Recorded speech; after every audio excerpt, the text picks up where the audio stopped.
আমাদের একজন বড় বুজুর্গ ছিলেন, বাংলাদেশে একসময় আসতেন পাকিস্তান থেকে।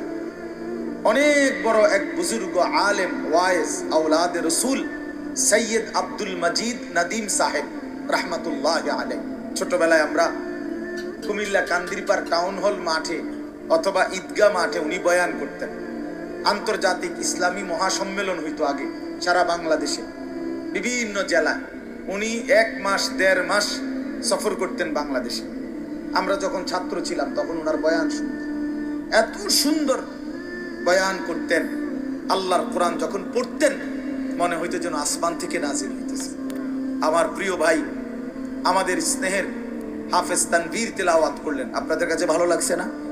আমি নিজেও তার তেলাওয়াতের ভক্ত। আমার মাদ্রাসায় সে অনেকবার গেছে, অনেকবার।